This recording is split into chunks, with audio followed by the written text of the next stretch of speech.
Hey, what's up guys? This is Anthony from Anthony's Customs, and for this review, we are looking at the Storm Arena Son of Ogre Baki HANMA YUJIRO. I know I didn't say that all in the right order, but this is YUJIRO, and it's a pretty cool figure. So far, Storm is yet to disappoint in the Storm Arena line. They may not be the absolute perfect figures, but you are getting so much of a good figure for your money that it is just kind of unheard of. And we're going to see if they continue to do that with this guy. So let's go ahead and get him off the stand and take a closer look. Now before we look at the figure, I do want to show you my package. Good packaging. Storm has some of the best looking packaging around if you ask me. Nice photo of the figure. Window is sufficient. Could be a little bigger. No window on the top or sides or anything like that, but it is a nice looking package. If you are the type of person to keep packages, this is a plenty good one for that purpose, for sure. The black background doesn't help on the back, but it is nice to see the poses. That's pretty cool. Alright, so let's get that out of the way, and let's talk about this guy. Let me adjust my camera. He is pretty darn good. There's a little bit of a difference between this guy and, I don't know about Baki. I don't remember if he had this situation going on, but he's a little bit different than Ken and Ryu, and it's interesting. So let's get into it, though. He is in Socket Big Bad Toy Store, by the way, if you want to get one. I'll put a link in the description below. He's about 16 centimeters, not counting his hair. That's going to be just about 6 1/4 inches, not counting the hair again. And here he is up against Darwin. So there you go. Maybe a little bit small if you're trying to put him in with Marvel Legends. I don't know if you would want to do that. I probably wouldn't, but maybe you do.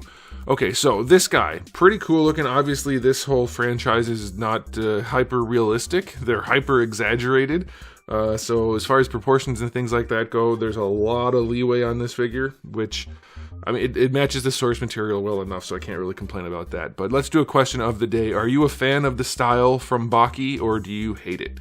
I've seen very mixed reactions from people saying they love the way the show is, or the manga, or they just hate it. They hate the way everything looks. I don't care. I haven't watched it yet, so I don't have a strong opinion. I don't mind stylized stuff, so that doesn't really bother me so much. But not having watched it or read it, I don't have much of an opinion because I don't know the characters enough to see if I would like to watch something that looks like this. Alright, so this guy's all black plastic basically, so I have the camera a little bright. Hopefully it's not too much. It looks like it'll be okay. Let's get into it. Like I said, very bubbly, very stylized, but it looks cohesive. It looks like there's a consistent design philosophy throughout the figure. I don't see any real problems with the silhouette. The arms still fall where they're supposed to. The legs are the right length, give or take.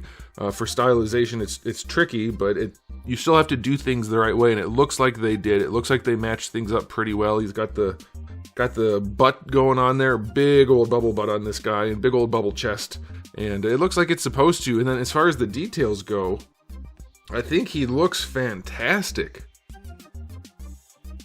The face on him is really something. The sculpt work in the musculature and then just around the nose and eyes, it's so clean. It's very, very nice. The paint job matches the sculpt. It's very clean, very nice.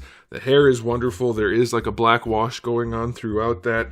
Very well sculpted. This guy is gorgeous. Not, you know what I mean. Okay, so the musculature in the arms, very nicely done. I don't think there's shading in the skin on the arms anywhere. Or on the black. I don't think there's shading on this guy other than like the washes for the hair. And I don't know if there's a wash on the white parts. I kind of doubt it. It looks like it might just be not the cleanest paint job. Kind of hard to say. But yeah, he's a pretty basic looking figure due to the character design. But I think Storm nailed it. I think it looks really, really good. And because it has nice proportioning for its stylization, it automatically just looks better. That's the kind of thing where people are like, I don't like the way that looks, but I don't know why. It's almost always the proportioning. Characters have to look a certain way in order to look good, especially if they're humans, and they won't. No matter how good the sculpted details are, if they have the wrong shapes overall, the silhouette's a big factor. So this guy has that. It looks nice. I don't really have any complaints about him other than he's just bare black. He could have a little bit of shading here and there, but at this price point, I think it's fine. I think he was still $30, or is still $30. I'll correct that. I don't remember what I paid, but I'll correct it on screen. But yeah, for $30, this is nuts. 9 out of 10 for the aesthetic. Now, as far as accessories go, we have a decent spread, as is usual with this line of figures. We have 2 heads, the normal head that you already saw, and then the angry head, and it is sculpted really, really well. Again, it's that stylization, so you might hate it, but what it's supposed to be is what it is. It looks fantastic. The details at this scale are really, really nicely done. We have 4 extra hands, so 6 total. They're all sculpted pretty well. They're just style pose hands, but that's fine for this character. Then you get the display stand, which I'm still not a fan of. It's way too bulky and cumbersome, and it gets the job done, I guess. I don't like the way it holds figures with that weird V-clip, either the metal one or the plastic one. It's just too big and cumbersome and ugly and bulky. You let me know. Question of the day again. You guys like this type of display stand? I hates it. It's not my precious. I don't like it. But it is included, and that is awesome for a company to include, and it will get the job done if you have no other option. So not really knocking them for it. Just wish they would do a more traditional display stand, kind of like this. Just something a little bit more reasonable.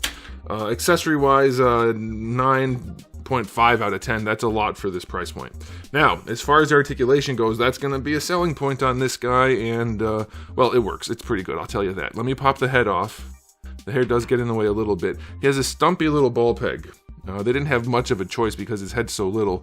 That does limit his posability a little bit, and his neck does move, but it's very, very tight in there. You can kind of force it, but if you do, you're going to have trouble getting it back sometimes. Rotating it is easier than leaning it. It is technically articulated. I think it's on a ball, but it's pretty, you can see there's no real gapping. It's pretty tough to get that going.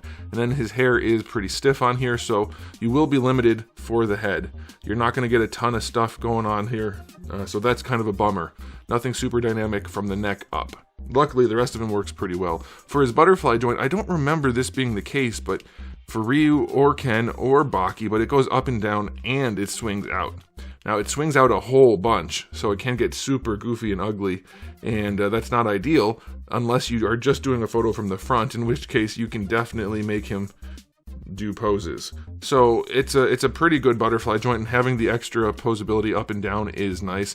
The shoulder on top of that joint unfortunately doesn't have a ton of range, so you do need to use that butterfly joint to get that arm up, and we do get kind of lumpy and weird in here. It's not the worst thing in the world, but giving the shoulder more range on its own would have been a good call, I think. And then rotation is obviously rotation. Bicep swivel, that's gonna bicep swivel. Double jointed elbow, not the best range, but definitely good enough. I don't really have any issue with that. I would like more, but it's not bad. It's a little better than 90, so it's okay. And then for the wrist, we have ball hinges, and the hands are a softer material, so they do come off probably easier than I would like. But you do get decent enough range, and the ball pegs or the ball hinges are the right size, so that's all right. And then for the torso, now here's a thing. I don't know what's going on with his torso. I mean, it's the same setup as all of them so far, with the little hinge down here, a ball peg beneath it, and then the ball pegs up here, except it doesn't really want to do that much. So I can't get it to lean any more than that, which isn't bad. Like, that's fine, but it's not a ton of range. And then going front to back on that top joint, it goes back that far, which is okay. It doesn't go forward. I can't get it to go forward, at least I should say. I can't get it to go any more than that. Like, it's barely moving on top of that. You can rotate it, but it doesn't have very much range up there. And then when you're using this bottom joint, it's mostly on the ball peg rather than that hinge. And let's see if I can get the hinge to go. So you have to kind of force the hinge to do its thing, and even then I can't get the hinge to do it. He still leans back, so it's fine, but it's weird that the engineering is that they put this on here and then it still doesn't actually do much.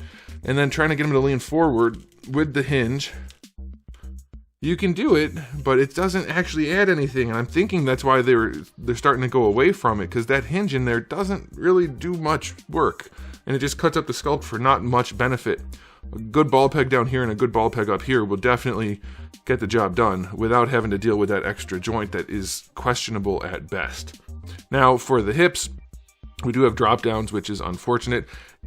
And normally you can flex the diaper to get the legs to kick higher. You can't because his diaper is so narrow at the waist. There's not much room there. Luckily, he still has enough room, so if you combine his ab joints and his hip joints, he can still kick.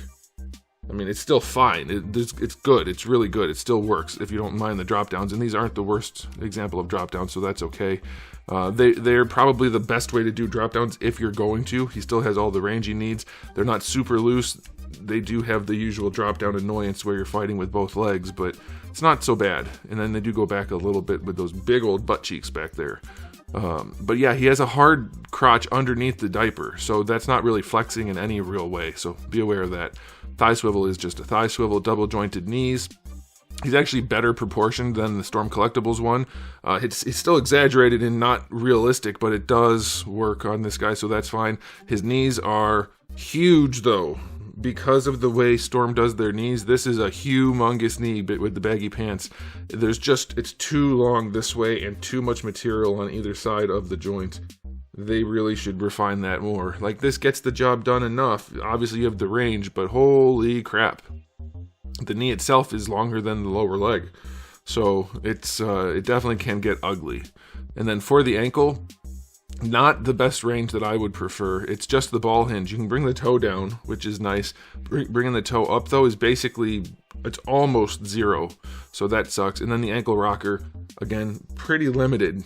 I mean, yeah, you can probably force it, but you're looking at paint transfer probably at that point. So the ankle rocker is pretty limited. Now, the toe hinge itself is not bad. I'll give him that. It's a little far back, I guess, and it does still have this shelf, but it's not a bad one. It's perfectly fine, so that'll help with the foot not being able to go up any farther.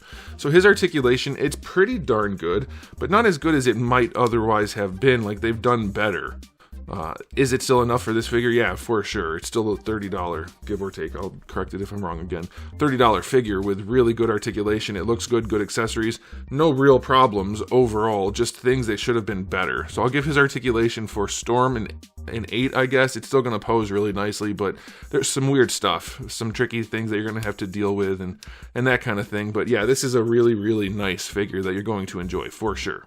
100%. It's time for a final rating on this guy. Storm is killing it with this line.